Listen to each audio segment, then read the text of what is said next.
Alright guys, a quick one. Here, I'll detail how to check battery usage on Samsung Galaxy A54 5G.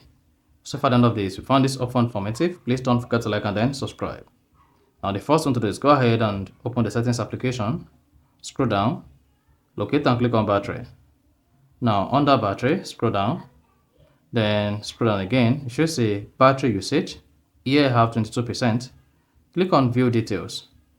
Then once you click on view details, you see your battery usage here. So far today I spent 33 minutes on screen on WhatsApp, on One UI Home 23 minutes, on YouTube 8 minutes, YouTube Studio 4 minutes, on Facebook 3 minutes, and then like that. So with this, you can easily check your battery usage based on this. On March 29, this is my battery usage. And today, this is my battery usage. You see that? So that's exactly how to check battery usage in Samsung Galaxy A54 5G. So if you found this offer informative, please don't forget to like and then subscribe.